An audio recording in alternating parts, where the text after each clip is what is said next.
नमस्कार दोस्तों, मैं एक शराबी हूँ। मेरा नाम अनंता है। हाय अनंता केवल भाई। हाय हाय सभी भाइयों को नमस्कार। केवल परमेश्वर के आशीर्वाद से दोस्तों, एक सुंदर मार्ग से आप भाइयों की शेयरिंग की जो ताकत है, इसलिए आज के दिन इस वक्त शराब से दूर रखा गया हूँ। दोस्तों, एक सुकून भरा जीवन जीने की कोशिश कर रहा हूँ। सबसे पहले मैं नवजीवन ग्रुप का और हमारे देवेंद्र सर का बहुत बहुत आभारी और धन्यवाद देता हूँ कि उन्होंने मुझे यहाँ पे शेयरिंग करने का मौका दिया। और दोस्तों, मैं कोई स्पीकर वगैरह नहीं हूँ, मैं भी आपके जैसा हूँ। बस मेरे जो अनुभव है मैं आपके सामने रखने की कोशिश करता हूँ। क्योंकि hopeless state of mind and body के साथ जब मैं ऑनलाइन के थ्रू आया था दोस्तों, बस मैंने सुना था यार अल्कोहलिक्स एनोनिमस के बारे में और मेंबर के बारे में। क्योंकि मैं थक गया था जीवन से, शराब से, मतलब क्यों नहीं मैं छुटकारा पा रहा यार। 5-6 बार मेरा रिहाब भी हो गया। मुझे मंतर जंतर जहाँ जहाँ बाबा बाबा सब जगह लेके गए थे घर वाले। और इतना सब कुछ होने के बाद भी मेरे में कुछ परिवर्तन नहीं हो रहा। ऐसा नहीं कि मैं शराब से दूरी नहीं पा रहा था, दूरी तो मुझे मिल रही, 10 दिन 15 दिन, कभी महीना भर 2 महीना, बस इसी प्रकार से। लेकिन मैं ज्यादा दिन तक सोबर क्यों नहीं रह रहा था, मुझे ये सब तो दोस्तों, जब मैं ए में आया तो बहुत ही बड़ा एक रिजर्वेशन के साथ में आया था। मुझे विश्वास नहीं था अल्कोहलिक्स एनोनिमस में आने के बाद कोई चमत्कार हो सकता है। और यहाँ आने के बाद दोस्तों, जब मैंने पहली बार ऑनलाइन मीटिंग ज्वाइन की, मेरी कंडीशन ऐसी थी कि मेरे पास में उस वक्त मोबाइल भी नहीं था, ना मुझे रहने के लिए घर था, ना पहनने के लिए कपड़े थे, ना मेरा कुछ भी नहीं था। और ऐसे कंडीशन में जब मैं आता हूँ अल्कोहलिक्स अनोनिमस में, और एक एक दिन के हिसाब से मेरी जर्नी की शुरुआत हो जाती है यार। और समझ में मेरे प्रॉब्लम तो धीरे धीरे आने लगा कि एक्चुअल में मेरा प्रॉब्लम क्या है। इस प्रकार से जब मेरी जर्नी की शुरुआत, तो सबसे पहले दोस्तों, जो पेशेंस मेरे अंदर में चाहिए था, जो संयम जिसको बोलते हैं हम, इसका मुझे मीनिंग भी नहीं मालूम था। क्योंकि हर बार मैं जल्दी में होता था, कहीं जाने की जल्दी हो, खाने की जल्दी हो, या किसी से पैसे की मांगने की जल्दी हो, या फिर मेरी वासना हो, या कोई कोई भी मुझे काम हो, तो मैं हमेशा जल्द हड़बड़ी में रहता था। लेकिन इस मीटिंग में आने के बाद दोस्तों, प्रार्थना के माध्यम से समझ आया कि यार संयम, हिम्मत, धैर्य, पेशेंस, इसका मतलब क्या है, what is the importance of patience. दोस्तों, धीरे धीरे कहीं तो भी समझ आया है आज। एक एक दिन से, दिन के हिसाब से शराब से दूरी मिलती गई। और एक आपको मैं मेरे जीवन में सोसाइटी में आने के बाद 3-4 महीने करीब करीब मुझे हो गए थे, वो घटना बताना चाहूंगा कि मेरी वाइफ तो मुझे छोड़ के जा चुकी थी। और मेरी सबसे बड़ी जो समस्या थी वो लस्ट की, सेक्स बोलते जिसको हम लोग। तो एक दिन एफबी पे मैं ऐसे चैटिंग कर रहा था, तो मुझे चैटिंग करते करते मुझे नंबर मांगा गया, मैंने नंबर भी दिया। फिर उन्होंने बोला कि वीडियो कॉल करना है, इंटरेस्टेड हो क्या, are you interested in video call, मतलब मैंने रिप्लाई किया, बोला यस। मैं बोला यार भुक्कड़ आदमी हूँ, कड़की में हूँ, तो ये क्या करना चाह रही है, वो एक लड़की। तो फिर मैंने हाँ बोल दिया, मैंने नंबर भी भेजा। उसके बाद में अगली बंदी का मुझे कॉल आया, और उसमें वो सब कुछ अपना न्यूडिटी दिखा रही थी मुझे, सब कुछ। और ये सोब्राइटी की बात कर रहा हूँ दोस्तों, मैं जो मेरी जो मैं बोलता हूँ ना स्पिरिचुअल मैरिटी, जो मेरी दुर्बलता थी, किस क्षेत्र में मैं दुर्बल था, और आज भी हूँ दोस्तों। तो मैंने भी अपने सारे कपड़े उतार दिए, मुझे जैसा जैसा बोल रही थी मैं वैसा वैसा करता गया। तो बाद में तो क्या है, वो 5-10 मिनट का शो रहता, ये सबको ही पता है। बाद में मैं सो गया, और अगले दिन जब मैं सुबह उठा और मैंने मोबाइल का डाटा ऑन किया, तो देखा कि रात का वीडियो और कुछ जो फोटोज थे वो मुझे भेजे गए। एकदम पूरी दोस्तों जमीन हिल गई मेरे पैर के नीचे से, और अचानक से सीने में कुछ भी एकदम धड़ से हो गया यार। मतलब ये क्या हो गया मेरे साथ, और मुझे धमकियां मिलने लगी कि इसको वायरल कर देंगे, तुम्हारी बदनामी करेंगे, और तुमको फिर कहीं का नहीं छोड़ेंगे, ऐसा वैसा। मुझे बहुत सारी धमकियां मिली, मैं एकदम घबरा गया, पसीना पसीना हो गया यार। बोला बोला ये क्या हो गया मुझसे। और वो किसी के फोन आने लगे, मैं क्राइम बयान से बात कर रहा हूँ, कोई बोल रहा कि मैं वकील हूँ, कोई बोल रहा हूँ मैं डीएसपी बात कर रहा हूँ। ये सारा मैं इतना हड़बड़ा गया कि मुझे कुछ समझ नहीं आ रहा था कि यार अभी करूँ तो मैं क्या करूँ। तो उसके बाद में मैं डर सा गया एकदम, और मुझे सुसाइड के थॉट आने लगे यार। मैं घर पे मालूम होगा, पहले तो मैं मुझे शराब से दूरी नहीं मिल रही थी, अभी साला 3-4 महीने से दूर हूँ, तो ये सब हो गया मेरे हाथ। दोस्तों, निगेटिव थॉट शुरू हो गए, शराब पीकर उनको गाली गलौज करके इसका निपटारा कर गया। तब अचानक से मेरे ध्यान में ओल्ड टाइमर का ख्याल आया, और मैंने उनको फोन किया, सारी जो भी घटना हो गई थी मेरे साथ में, मैंने उनको पूरी पूरी सच्चाई के साथ बता दी। उन्होंने मुझे क्या बोला कि गलती तो की है तो सजा तो मिलेगी, और मैं ज्यादा डर गया। फिर उन्होंने बोला कि यार कुछ नहीं होता, भगवान से प्रेयर कर, गलती तो हो गई है तुझसे, मोबाइल को स्विच ऑफ कर दे और अपने काम पे ध्यान दे।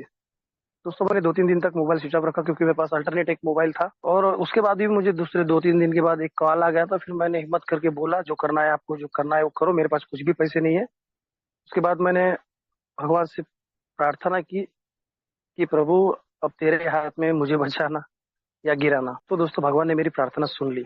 उसके बाद मुझे कोई कॉल भी नहीं आया और मैंने उनको एफबी से और व्हाट्सएप पे ब्लॉक कर दिया। और सोसाइटी में दोस्तों देखो कि सबसे बड़ा मेरे लिए सबक था कि मेरी जो भावनाएं है, मेरी जो लस्ट है, मेरी जो सेक्स के प्रति जो मेरे विचार है यार इतने गंदे हैं कि मतलब शराब से दूरी तो मैं पा लेता हूँ एक एक दिन के हिसाब से, लेकिन ये सारे thoughts which is my big problem. अब बोलते हैं ना कि drinking is not my problem, thinking is a big problem. तो ये एक वजह थी दोस्तों कि उस एक छोटा सा विचार, उस विचार में उसके गिरफ्त में आना और ये सारी घटना मेरे साथ होना। तो दोस्तों बस वो क्या था यार, 5-10 मिनट का वो बस एक शो था। 5-10 मिनट के लिए मैं कितने हद तक मैं गिर सकता हूँ ये मुझे समझ में आ गया दोस्तों। उसके बाद भी मैंने ये सब बंद नहीं किया। मुझे लगा एक बार हो गया, हर बार थोड़ी ना मेरे साथ ऐसा ही होगा। अभी तो मुझे समझ में आ गया कि लोग ऐसा करते हैं। फिर भी मैं अपना फ्रेंडशिप एक्सेप्ट करता हूँ, फिर भी मैं उनसे मजे लेता हूँ। और एक बार क्या हुआ, मेरी वाइफ तब आ गई थी। एक पुराना वीडियो जैसे किसी ने मतलब हमारी 1-1.5 साल से बात नहीं हुई थी, 1-1.5 साल पहले का वीडियो मेरे व्हाट्सएप पे आ गया और गुड मॉर्निंग का मैसेज भी साथ में आया। मैं सोया था और उस दिन मैंने डाटा मेरा मोबाइल का खुला ही छोड़ दिया था, मतलब ऑन था डाटा। जब मेरी मिसेस मेरे तकिया के नीचे से रोज मोबाइल लेती है चार्जिंग लगाने के लिए, तो उसने जैसे मोबाइल हाथ में लिया, देखो भगवान का चमत्कार कैसे होता, फटाक से वो वीडियो आना और मोबाइल उसके हाथ में आना। उसने देखा वो वीडियो और उसने वैसे ही मुझे फटाक से मेरे वो फेंक के मारा, मुझे मोबाइल मेरे छाती पे पेट पे लगा। और तब इतना घर में तूफान हो गया कि मतलब बहुत ज्यादा मतलब बहस हुई, बहुत ज्यादा मतलब ये सब हो गया कि मैं इतने रिजल्टमेंट में चले गया कि अब शराब पीऊं कि साला सुसाइड करूं। फिर से मुझे वो थॉट आ गया था। फिर मैंने स्पॉन्सर को फोन लगाया, उल्टाइमर्स को फोन लगाया और सब खुद से मेरी वाइफ से तो मैंने माफी मांग ली थी, लेकिन वो माफ करने को नहीं तैयार थी। क्योंकि यार तुम बोले सोब्राइटी में आने के बाद भी तुम्हारी धंधे चालू चालू है। मैं बोला देख ये डेट देख वीडियो की, कब का वीडियो है, क्या है, ऐसा वैसा उसको समझाने के बाद भी 2-3 महीने करीब करीब मेरे घर में यही घमासान चलता रहा है। क्योंकि मेरे जैसा बेवड़ा है ना बहुत होशियार होता है। जब मैंने स्टेप 4 में अपनी इन्वेंटरी लिखी तब उसमें सेक्स के बारे में मैंने ऐसा कुछ लिखा नहीं था। बहुत मैंने एक रिजर्वेशन लगा था, मुझे रखा मुझे क्या लगा कि यार क्या होता है, अरे एक आधी बार ये तो नेचुरल है, भगवान का गिफ्ट है हमारे लिए। एक आधी बार किसी के साथ सेक्स करने से क्या होने वाला है, किसी को मालूम थोड़ी ना पता चलेगा। उसकी सजा मुझे दोस्तों भगवान ने दी। और उसके बाद में जब मैंने फिर से अपनी सेक्स की इन्वेंटरी ली, मेरे मेरे स्पॉन्सर ने मुझे पहले बोला था कि तू जो ये, मैंने उनको बोला था बस चैटिंग वेटिंग करता हूँ सर, बाकी तो और कुछ भी नहीं। उन्होंने मुझे सीधा ही बोला था कि देख अनंता, बोले तू आग से खेल रहा है, कब तू जल जाएगा, कब तुझे चटका लगेगा तुझे नहीं पता। तो दोस्तों वैसे ही हुआ। और उसके बाद दोस्तों पूरी ईमानदारी के साथ आज तक, इस वक्त तक मैंने कभी भी उस चक्कर में नहीं गया। क्योंकि एक जो मेरे सोब्राइटी में मेरे लिए वो बहुत बड़ा झटका था और बहुत बड़ा सबक था मेरे लिए कि यार मैं सिर्फ शराब से दूर हूँ और लोगों को बड़प्पन दिखाता हूँ, इनसे उनसे बातें करता हूँ, मेरे रिलेशन अब बहुत अच्छे हैं। और एक मैं एक डिसेंट बंदा हूँ। ऐसा कुछ भी नहीं था दोस्तों, मैं दिखाता कुछ और हूँ और मैं रहता कुछ और। This is my real nature. उसके बाद में दोस्तों शराबियत में, अल्कोहलिज्म में नो डाउट ये तो सब मैंने कर्मकांड करके ही आया था यार। लेकिन जैसे मैं शराब को I can manage, I can थोड़ा पी के देखता हूँ, फिर 4 दिन ट्राई करता हूँ, फिर बंद कर देता हूँ, ये सारी जो मेरे अंदर में चीजें थी ना, उसी तरह से मैं सेक्स के बारे में भी सेम थिंग मैं सोच रहा था कि यार आई कैन मैनेज। लेकिन दोस्तों नहीं, मुझे ऐसा लग रहा था कि यार मैं घर वाली और बाहर वाली दोनों को भी मैनेज कर सकता हूँ।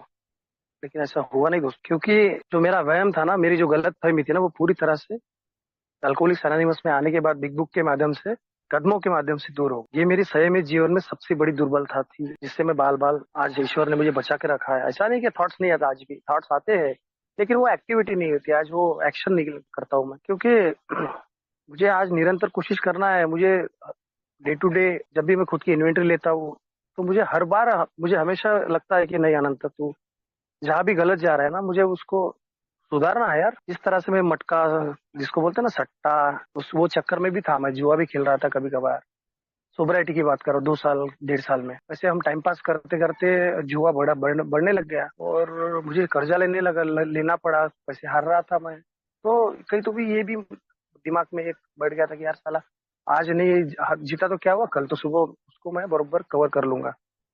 ऐसा कभी नहीं हुआ दोस्तों, मैं हारता ही गया। फिर एक आरआईडी फैक्टर में चले गया कि यार साला भगवान ने शराब तो मेरी रुकवा दी है, मुझे पैसे की जरूरत है तो भगवान पैसे क्यों नहीं दे रहा। अब तो मैं भगवान से प्रार्थना भी करता हूँ, 2-2 बार 4-4 बार प्रार्थना करता हूँ, फिर भी मुझसे मतलब मुझ पे मेहरबान क्यों नहीं है भगवान की। मैं ये सब भूल गया था कि साला मुझे भगवान ने जिंदा रखा, यही तो सबसे बड़ी मेरी मेरे लिए मिरेकल था इस अल्कोहलिक्स एनोनिमस में आने के बाद। और धीरे धीरे दोस्तों समझ में आ गया कि जो भी कुछ मैं मेरी इच्छा से करने की कोशिश कर रहा था, आज भी अगर मैं दावे के साथ बोलता हूँ सिर्फ अपने बारे में, कि आज भी अगर मैं कोई भी चीज अपने इच्छा से करने की कोशिश करता हूँ ना, उसमें भगवान है ना, मुझे क्या बोलते हैं उसको अलर्ट कर देता है कि ये चीज मेरे लिए गलत है। तो वो चीज में मैं कामयाब नहीं होता, और हुआ भी नहीं। जितने भी बार मैं कोशिश की है ना, तो उसमें भगवान मेरा है ना, भगवान बहुत मतलब इस तरह से साथ देता है कि मुझे वो जो भी मैं करना चाहता हूँ ना, वो चीज को वो मतलब ये कर देते हैं, रोक देते हैं, मुझे प्रिवेंट कर देते हैं कि नहीं, this is not for you. जब सब कुछ मेरे बस में नहीं था, तब भगवान ने मुझे बचाया था। आज अगर मैं इस प्रोग्राम में आता हूँ, अल्कोहलिक्स एनोनिमस में आता हूँ, और 12 कदम के माध्यम से जब मुझे सीखने का इतना सुनहरा मौका मिला है, one day at a time के हिसाब से, आज मुझे अपनी नहीं लगानी दोस्तों। ये बात तो पूरी तरह से समझ आ गई, क्योंकि मुझे आज पता चल गया है कि अपनी इच्छा लगाते लगाते तो मैं यहाँ पे आया हूँ। तो अगर मुझ पे अगर ईश्वर की कृपा नहीं होती, तो आज यार अनंता जिंदा भी नहीं होता। जिंदा भी होता तो किस अवस्था में होता, कहीं पागलपन के अवस्था में कोई गिरा पड़ा होता। और यहाँ आने के बाद सबसे पहले दोस्तों, ये मुझे जो प्यार मिला, और यहाँ आने के बाद सबसे पहले मैं सुनता गया। लिसन एंड लर्न के माध्यम से मुझे जो स्लोगन बताया गया कि तू अपनी अक्ल होशियारी जो भी है तेरे में सब वो बाहर रख, तो बस मुंह में कपास डाल और कान खुले रख, सुनते जा। तो दोस्तों एक एक दिन के हिसाब से फिर मैंने वैसा ही शुरू किया, क्योंकि जो बंदा 1 घंटा भी शराब से दूर नहीं हो सकता था, उम्मीद नहीं थी किसी को, आज एक एक दिन के हिसाब से दोस्तों 3801 घंटे दूर हुआ आज शराब। इसमें भी मेरा कुछ भी नहीं है, ये आप सब भाइयों का जो मार्गदर्शन, प्यार है, ये भगवान की कृपा है, तो उसी की वजह से ये पॉसिबल हो पाया। क्योंकि मैं तो बहुत ही घमंडी इंसान था यार, इगोस्टिक पर्सनालिटी इसको बोलते हैं ना, ego means what, easing God out. इस ईगो की वजह से तो मैंने सारी परेशानियां, सारे दुख मैंने झेले हैं। जो अहंकार था मेरे अंदर में, जिसको मुझे एक्सेप्ट करने के लिए मुझे 1.5 साल लगे करीब करीब, रियाब से आना जाना करने के बाद। लेकिन ईश्वर की कृपा हुई, पहले मीटिंग से मैं सोबर हो गया हूँ। और मुझे आज समझ में आ गया है कि तू अनंता एक बेवड़ा है। तू अब शराब को ढंग से कभी भी नहीं पी सकता, ना तू उसको अपने दिल से कभी छोड़ सकता है। When it will be possible for me, when I will surrender to my higher power, then it will be happen. मुझे पता है आज मुझे भगवान ने क्या रोल दिया है। अगर वो रोल में अगर मैं कुछ छेड़छाड़ करता हूँ, तो मेरी फिल्म तो बिगड़ने वाली है यार। वो उसका रिजल्ट क्या आने वाला मुझे पता चल गया है आज, किस किस तरह से मैं अपनी स्पिरिचुअल मैनिटी। नो डाउट यार, शराबियत में तो इतने सारे कर्म कांड मैंने करके रखे हैं कि आज भी वो याद आते तो यार मैं कांप जाता हूँ। समझ में नहीं आता कि यार साला इतना गंदा इंसान मैं कैसे बन सकता हूँ। एक होनहार बच्चा, एक होशियार बच्चा जो बचपन से लेकर कॉलेज लाइफ तक काम करके सीखा है, घर की परिस्थिति नहीं होते हुए भी ग्रेजुएट हुआ, डिफॉर्म किया, फिर भी साला ये सब कैसे, हाउ इट इज पॉसिबल? क्योंकि मैं जन्म से ही वैसा था, मेरे विचार वैसे थे। I was born alcoholic. हर बार मैंने अपनी सेल्फ विल रन राइट की जो कोशिश करता था, और मुझे आज समझ में आ गया है कि वो ज्यादा दिन तक मैं शराब से दूर नहीं रहूंगा। अगर मैं ऐसे ही करता रहूंगा तो किसी ना किसी दिन मैं सड़क के किनारे बेहोश पड़ा ही मिलूंगा। फिर से मुझे किसी ना किसी को 10-10 रुपए मांगने पड़ेंगे, भीख मांगनी पड़ेंगी लोगों को। और ये जो मैं कर रहा था मेरे अल्कोहलिज्म में, फिर से वही नौबत मुझ पे आ सकती है, और मैं कभी happy free joyous free life नहीं जी सकता, नेवर। आज समझ में आता है कि ए मीन्स व्हाट, ऑलवेज अलर्ट। एक दिन ऐसा भी जो क्या बोलते हैं उसको, इवेंट्स, घटना मेरे साथ में हो जाती है यार। कोई भी व्यक्ति मुझसे कुछ भी बोल सकता है, जिसकी वजह से मुझे मानसिक, मेरी परिस्थिति, मेरी हालत खराब हो सकती है। कभी मुझे गुस्सा भी आ सकता है, कभी लालच आ सकती है, कभी वासना जिसको लस्ट बोलते हैं, कभी डर आ सकता है। अगर उस वक्त मैंने अपनी चलाई, तो मैं इस जाल में फिर से फंसूंगा। अगर मुझे नहीं पता ना फिर उसके, इससे मैं बाहर आऊंगा, इस जाल में फंसूंगा, इसके बाद में बाहर आऊंगा कि नहीं आऊंगा मुझे नहीं पता। क्योंकि यहाँ आने के बाद मुझे बताया गया था, पीपल प्लेसेस एंड सिचुएशन से मुझे दूर रहने के लिए बोला गया था, जो मेरे लिए डेंजरस है। तो दोस्तों एक एक दिन के हिसाब से मैं वही करता गया। लेकिन जब मेरी नीयत में एक खोट है, क्योंकि मैं जब तक कि अपने अंदर की सफाई नहीं कर लेता ना, तब तक कि मेरे साथ में ये सारी घटनाएं, ये किस्से हमेशा होते रहेंगे। और इसके लिए अगर मैं किसी की सुनूंगा, तो मैं बेवड़ा कैसा। कितनी बार सोब्राइटी में आने के बाद में मैंने अपने घर में अपनी ऑर्डर चलाने की, अपना रोब जमाने की कोशिश की। मैंने अपने सब कुछ अपने हिसाब से मैनेज करने की कोशिश की, मिसेस को हैंडल करने की कोशिश की, बच्ची को हैंडल करने की कोशिश की। जब मेरी इच्छा के विरुद्ध वो मेरी मिसेस बिहेव करती है, कुछ बोलती है उल्टा सीधा, तो मुझे गुस्सा आ जाता है। फिर मैं साला चिढ़ने लगता हूँ, फिर गिल्ट में जाता हूँ, यार साला 2 साल हो गए शराब से दूर, फिर भी लोग ये इनका बिहेवियर वैसे के वैसे है, फिर क्या फायदा शराब से दूरी का। ये लोग तो बोलते थे ना, दारू छोड़ दो बाकी सब तुम्हारा सब अच्छा है। क्या खाक अच्छा है यार, कुछ भी अच्छा नहीं है। शराब तो एक मेरे लिए एक सिम्टम था बस। शराब ने मुझे कभी फोन करके नहीं बुलाया, अनंता आजा मैं तेरा वेट कर रहा हूँ। मेरे दिमाग के जो थॉट रहते थे उसके हिसाब से मैं वहां पे जाता था। मुझे लगता है कि सोब्राइटी में आने के बाद मुझे कोई पूछ नहीं रहा है, मेरी वाइफ मुझ पर ध्यान नहीं दे रही है, मेरी बच्ची मुझसे दूर जा रही है। ये सारी चीजें जब मुझे धीरे धीरे समझ में आती है तो लगता है कि यार नहीं मनता, तू गलत जा रहा है। क्योंकि मेरी पसंद नापसंद अगर नहीं होती है तो मुझे वो अच्छा नहीं लगता यार। और एक वक्त ऐसा आ जाता है कि यार मैं अपना आपा खो देता हूँ और कंट्रोल और रिजेंटमेंट में है ना, अगर मैं शराब पी लेता हूँ तो फिर बद से बदतर मेरी हालत होने के लिए यार कुछ मिनट नहीं लगेंगे। और ऐसा सेम मैं, ये तो मेरे लिए दुर्बलता है कि यार मैं अपने भावनाओं पे मैं अपना कंट्रोल नहीं कर सकता। सोब्राइटी में आने के बाद मीटिंग में भी ऐसा होता था। जब मैं फिजिकल मीटिंग स्टार्ट हो गई, फिजिकल मीटिंग में जाना शुरू हो गया मेरा, जब मुझे शेयरिंग नहीं मिलती थी या फिर कोई टॉपिक किसी को दिया जाता था तो मुझे लगता था कि यार इसने तो उसको तो क्यों दिया, उसको तो ढंग से शेयर भी नहीं करने आया है, उसने ये बोलना था, उसने ये ऐड करना था। मतलब जो मेरी इच्छा है, मेरी इच्छा के विरुद्ध अगर अगला वाला कोई करता है तो मुझे वो पसंद नहीं आता। ये सारी चीजें दोस्तों मेरे साथ में इतनी मतलब पूरे रोम रोम में बसी हुई थी, रोम रोम में भरी थी कि मुझे समझ नहीं आ रहा था कि यार मैं सिर्फ शराब से दूर हूँ। I was only dry drunker. कोई मुझे मेरी बात सुनता ही नहीं है, ग्रुप में भी मुझे कोई वैल्यू नहीं देता है यार। फिर से मैं आरआईडी में जाता हूँ, फिर इसकी उसकी गॉसिपिंग शुरू करता हूँ। और ये जो सारी मेरे अंदर में जो खामियां है ना, जो मेरी दुर्बलता है, जो मेरी स्पिरिचुअल मैलिडी है, इसको मैं नजरअंदाज कर देता हूँ। यार मैं तो सही हूँ ना, मैंने तो सही बोला है यार, वो लोग नहीं सुनते तो उसके लिए मैं क्या। लेकिन दोस्तों इसका परिणाम मुझे एक ना एक दिन भुगतना पड़ता है, इसमें कोई शक नहीं। जो खुद पर ध्यान देना होगा, क्योंकि इतनी अ, मुझे प्रेयर के माध्यम से समझ में आया आज कि यार मैं ईश्वर से प्रार्थना करता हूँ, किस लिए करता हूँ कि यार जो चीज मैं बदल नहीं सकता उसको मुझे एक्सेप्ट करने के लिए मैं उस भगवान से ताकत मांग। मुझे पता है आज मेरी मैं वाइफ को, मेरी बच्ची को, मेरे प्रोफेशन के लोगों को, मेरे रिश्तेदारों को नहीं बदल सकती, तो फिर वो जैसे है वैसे मुझे उनको एक्सेप्ट करना है। अगर आज भी मैं अपनी डींगे हाँकता हूँ, आज भी मैं अगर अपने हिसाब से उनको चलाने की कोशिश करता हूँ तो ये मेरी सबसे बड़ी मेरी दुर्बलता है यार। मैं शराब सिर्फ एक एक दिन के हिसाब से दूरी पा रहा हूँ बस, बाकी कोई भी बदलाव मुझ में नहीं है। इसलिए मुझे मेरी खुद की इन्वेंटरी रोज रोज लेनी है, क्योंकि ये का प्रोग्राम मुझे सिर्फ शराब की दूरी के लिए नहीं मिला है। मुझे तो लगता था कि यार शराब अभी दूर हो गई, मेरी समस्या खत्म, ऑल इज वेल। नहीं दोस्तों, ये जो मेरी गलत फहमी थी, सबसे बड़ा जो वहम था कि यार अनंता तू अभी सोबर हो गया है। जो कुछ भी मैं नाकाम कोशिश कर रहा था उसमें भगवान ने मुझे बहुत अच्छी सीख दी है। मुझे हमेशा लगता था शराब पियत में कि समडे सम हाउ I will beat the game. किसी ना किसी दिन कभी ना कभी मैं शराब को ढंग से, ये जो मेरा सबसे बड़ा जो वहम था दोस्तों, यहाँ आने के बाद पूरी तरह से चकनाचूर हो गया यार। जब तक मैं मेरे विचार में, आचार में परिवर्तन नहीं लाऊंगा, बोलते ना साइकिक चेंज, प्रोफांड प्रोफांड पर्सनैलिटी चेंज, और तब तक मैं हैप्पी जॉयस फ्री लाइफ जी नहीं सकता। बाहर तो मैं मीटिंग में, बाहर के दुनिया में सबसे मैं प्यार से बात करता हूँ, नम्रता से बात करता हूँ, सबकी सुनता हूँ। और उनका कोई भी काम रहा तो मैं बिल्कुल प्यार से करता हूँ, यस सर कर लेता हूँ, हाँ भाई हो जाएगा। लेकिन अगर मेरे घर की कोई बात रही या मेरे बीवी या बच्चे ने मुझे कोई बोल देना तो फटक से मैं रिएक्ट हो जाता हूँ, आग बबूला हो जाता हूँ यार। और मन में विचार आने लगते हैं यार, मैं बाहर ही ठीक था यार, फालतू में यार इनको बुलाया मैंने, वापस अकेला ही अच्छा था यार। और यहाँ उनका वैसे ही शुरू हो जाता है तो बीबी का रोना धोना, बच्ची का फिर बोलना, पापा देखो आपने मम्मी को रुला दिया। तो ये क्या मेरे लिए स्पिरिचुअल वैलिडी नहीं है क्या? ये मेरी शक्ति का प्रदर्शन कर रहा हूँ मैं? नहीं दोस्तों, ये मेरी दुर्बलता है कि बाहर सोबर और घर में गोबर। मुझे क्या लगता है, घर वाले, मेरी घरवाली मतलब क्या, घर की मुर्गी दाल बराबर, ऐसा मैं उसको ट्रीट करता हूँ। मेरी नजर में उनकी कोई अहमियत ही नहीं है, कोई इज्जत ही नहीं है, उनकी कदर ही नहीं है। और क्या पता इस चक्कर में मेरे हाथ में शराब कब आ जाएगी। मैं खुद की सफाई देने में तो बहुत एक्सपर्ट हूँ, लेकिन किसके दिल को मैंने चीर चीर कर दिया है, टुकड़े टुकड़े कर दिया उनके दिल। क्या मैंने कभी वो सोचा है?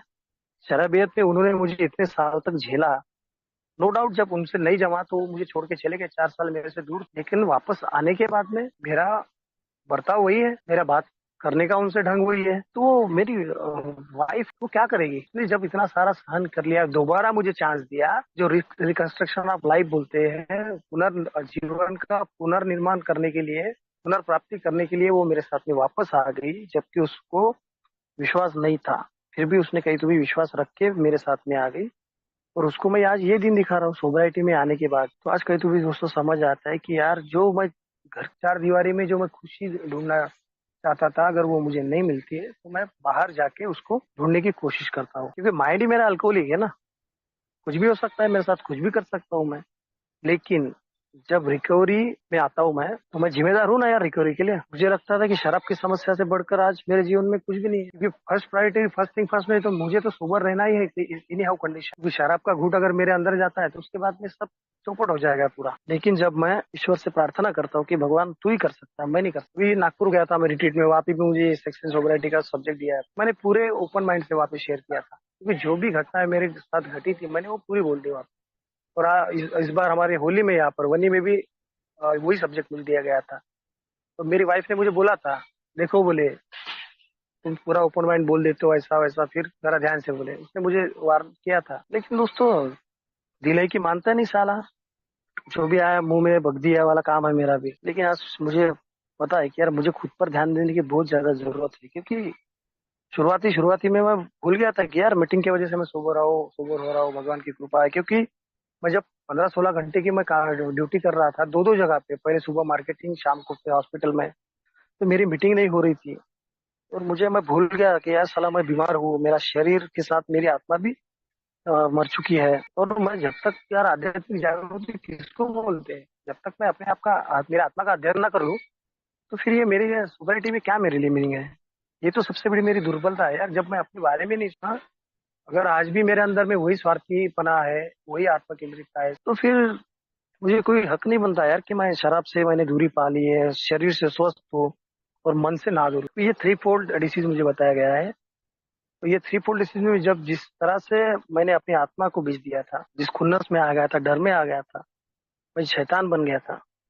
छोटी छोटी बातों का मुझे आज ध्यान रखना पड़ता है यार दोस्त, कि आज रिकवरी में जब कुछ भी अगर मेरे साथ में होता है तो मुझे आज मदद लेनी पड़ेगी यार। 24/7 मेरे लिए आज बंदे खड़े हैं। मुझे आज मेरे जब भी मेरी लालच, मेरे गंदे विचार, मेरी वासना कुछ भी अगर मेरे दिमाग में आती है, तो मुझे उसके लिए ओपन माइंड होकर शेयर करना है, क्योंकि ये आध्यात्मिक बीमारी और इसके ऊपर में कोई भी रासायनिक उपाय नहीं है। There is no chemical solution on the spiritual disorder. शराब पिए तो रोकनी पड़ेगी मुझे, अगर मैं झुकूंगा नहीं तो रुकूंगा नहीं। उसी तरह से जब मुझे गुस्सा आएगा तो मुझे शांत भी होना पड़ेगा ना, मुझे क्षमा मांगनी पड़ेगी यार, क्षमा करनी पड़ेगी। और मुझे किसी से कोई उम्मीद नहीं रखनी है आज कि यार वो मेरा ऐसा कर देगा, मेरी वाइफ मेरे लिए अच्छा। बच्ची, देखो बच्ची मेरी अभी 10th में थी, कि उसका रिजल्ट क्या आने वाला मुझे ये भी नहीं पता, क्योंकि साल भर मैंने क्या किया यार, बस दुकान, फिर वहां से फिजिकल मीटिंग, फिर वहां से घर। कभी मैंने बच्ची को लेकर नहीं, उसको नहीं, उसको पास नहीं बैठा मैं, और उसको मैंने कभी नहीं बोला कि बाबा तेरी पढ़ाई कैसी चल रही है, क्या है। लेकिन जब पेपर का टाइम आ गया, 2 महीने से उसके पीछे लग गया, पढ़ाई कर, ध्यान दे, ऐसा उसको लेके बैठने लग गया, मैथ साइंस लेके, जो भी मुझे आता था उसको पढ़ाने की कोशिश की मैंने। क्योंकि आज मुझे वो सब करना ही जरूरी है। जब तक मैं लेट गो लेट गॉड करना सीख नहीं जाता ना, तो मैं आज भी मैं मेरे विचारों पर दुर्बल हूँ यार, मुझे उसे बदलना ही होगा यार। साइकिक चेंज जो बोला गया है, प्रोफाउंड पर्सनैलिटी चेंज, जो गुस्सा है, डर है, ज्वेलसी है मेरे अंदर में, हाँ, इसका असर मेरे शरीर पे बहुत ज्यादा होता है यार। जब गुस्सा आता है तो मेरी सांस फूल जाती है, टेम्परेचर बढ़ जाता है। हाँ, एक सादा सा एक एग्जाम्पल है यार, अगर मैं पेट्रोल की गाड़ी में अगर डीजल डाल दूं और वो गाड़ी को अगर चलाने की कोशिश करी तो वो नहीं चलेगी ना। उसी तरह से जिस तरह से मैं सोब्राइटी में आने के बाद अगर मेरे अंदर में अगर मैं घास फूस डाल रहा हूँ, कचरा डाल रहा हूँ, हाँ, जो पहले से ही घास फूस से भरा हुआ मेरा जो शरीर है, मन है, तो उसमें तो बीमारियां, कईयों बीमारियां पैदा होगी। अगर मैं सब कुछ जानते हुए भी अनजान बनता हूँ, तो this is very big big problem for me. क्योंकि हमारी पहली ही स्टेप में हमको बोला गया है ना कि I am powerless over alcohol and my life had become unmanageable. Unmanageability आज भी है, तो सोचने की क्षमता नहीं है आज भी। कोई भी डिसीजन लेते वक्त हड़बड़ा जाता हूँ कभी कभार, मुझे मदद लेनी पड़ती है। क्योंकि वो इच्छा जो मेरे अंदर नहीं थी, विलिंगनेस, जिसको बोलते हैं ना, विलिंगनेस इज सक्सेस की है मेरे लिए आज।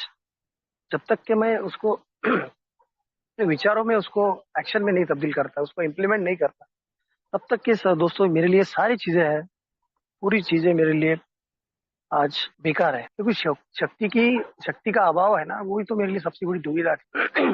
इच्छा नहीं होती भी मैंने शराब पी है, इच्छा नहीं होती भी मैं यहाँ वहाँ भटका हूँ, तो मुझे आज भगवान से मदद मांगनी है यार, वो शक्ति मुझे उससे मुझसे मांगनी है यार। और मुझे हमेशा याद रखना है कि जो भी कुछ आज हो रहा है उसकी मर्जी से हो रहा है यार।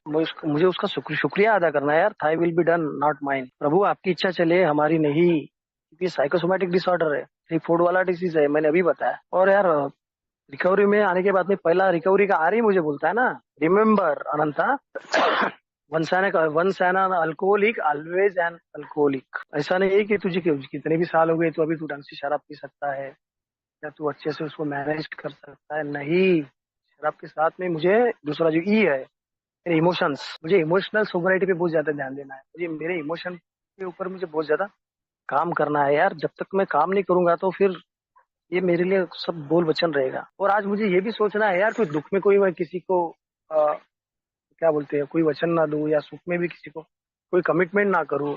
और जो भी कमिटमेंट करूं जो मुझसे फुलफिल हो सकती है वही कमिटमेंट करूं। यही तो आज मेरे रिकवरी का जो तीसरा वर्ड सी, वो मुझे बताता है कि यार कमिटमेंट ऐसे करो कि जिसको तुम फुलफिल कर सकते हो। जो शराबियत में मैं बोलता था ना यार, कर लूंगा यार, मेरे पास आज जो चीजें मुझसे होती भी नहीं थी, मैं उसको मतलब देखो कि सातवें आसमान पे मैं उसको लेके जा रहा था। आई कैन डू इट, मैं कर सकता हूँ यार। और मुझे आज ओवर कॉन्फिडेंस भी नहीं हो रहा है कि मैंने शराब से दूरी पा ली है। अब भाई मुझे मीटिंग की जरूरत नहीं, करने की जरूरत क्या हुआ, हफ्ते में या महीने में एक आधी मीटिंग अटेंड कर ली तो।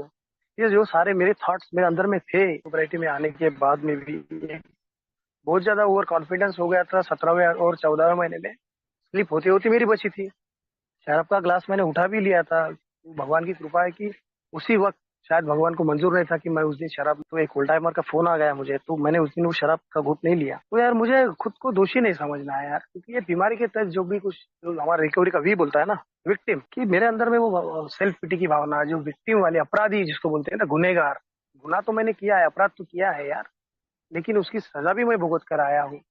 अगर मैं रिकवरी में आया हूँ तो यार आज के दिन तो मैं जिम्मेदार हूँ ना। आज मुझे समझ में आ रहा है यार धीरे धीरे कि नहीं अनंता यार, ये सब तेरे साथ में इस बीमारी की वजह से हुआ। जब तुझे आज इसका आंसर मिल गया, इसका सोल्यूशन मिल गया, तो तू सोल्यूशन पे ध्यान दे। आज कहीं तू एक जिम्मेदार व्यक्ति हो गया है। हम जो जिम्मेदारी की प्रेयर बोलते हैं, तो मुझे मुझे यही एंड करना है। मेरे सारी जो फसाद की जड़ है ना, मुझे निगेटिविटी, मेरा जो डिनाइल था, उसको मुझे यहाँ पे एंड करना है यार।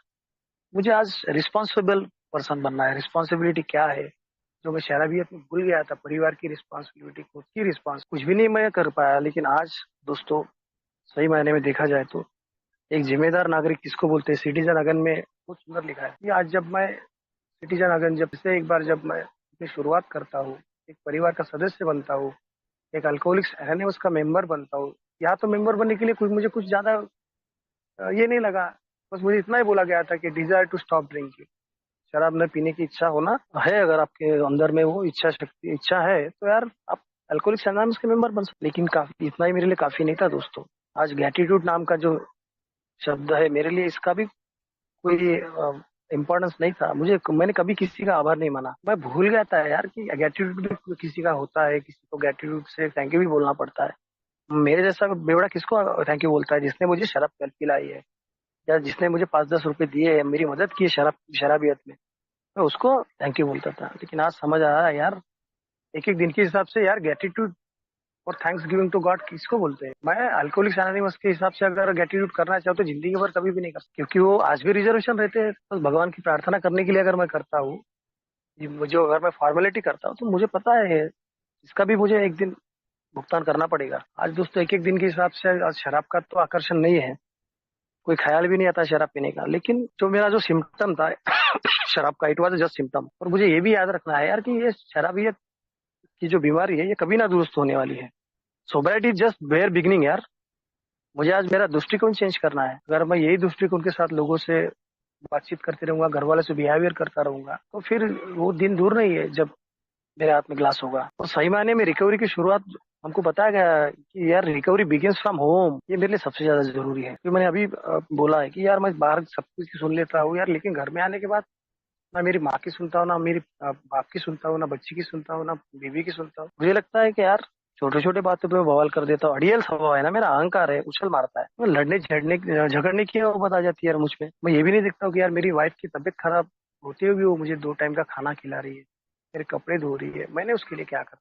सोबराइटी में आने के बाद अगर एक दिन मैंने झाड़ू मार लिया, एक दिन मैंने थोड़ा सा उसमें हेल्प कर दिया, तो क्या हुआ कि नहीं दोस्तों, मेरे जैसा इगोस्टिक घमंडी इंसान बोलता है कि यार कौन इस झमेले में पड़ेगा। ये तो भी अल्कोहलिक्स एनोनिमस मुझे बोलती है कि यार सही मायने में अगर तुझे रिकवरी चाहिए तो तुझे तेरे घर से शुरुआत करनी हो।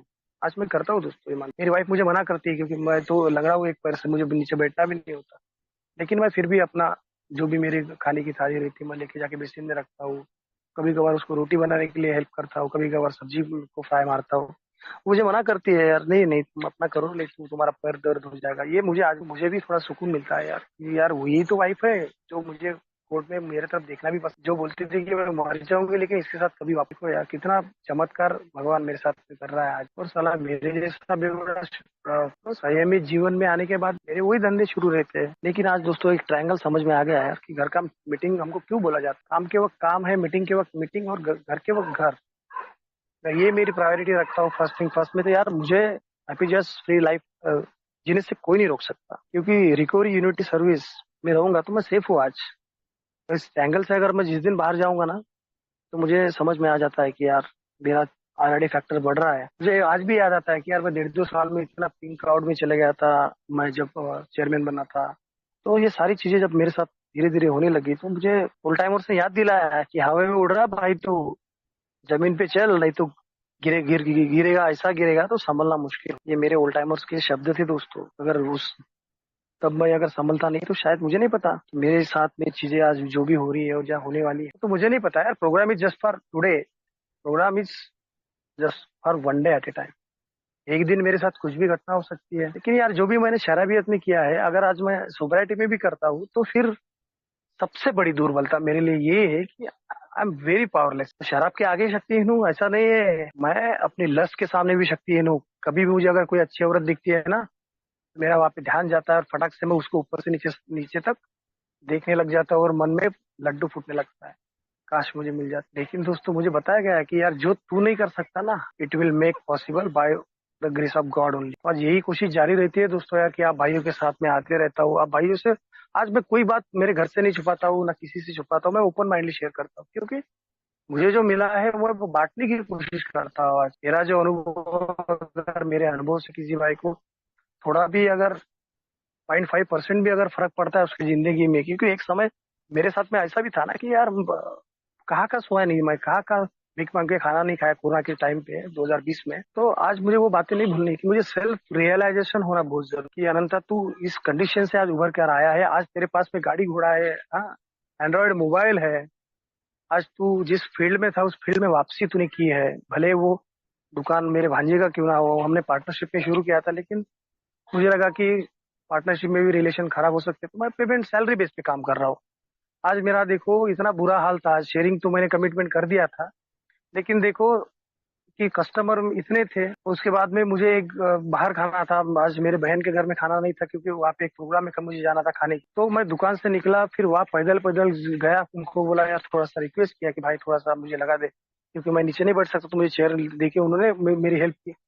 फटाफट खाने के बाद मुझे जीजा का फोन आया, अरे बोले एक प्रिस्क्रिप्शन आया। फिर दुकान गया, फिर दुकान से वो कस्टमर किया।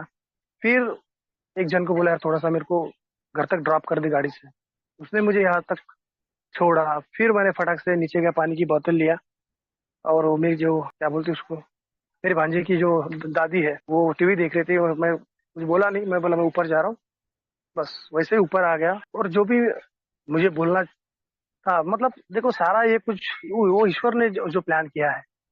मुझे ये भी नहीं पता था कि मैं बोल पाऊंगा कि नहीं बोल पाऊंगा।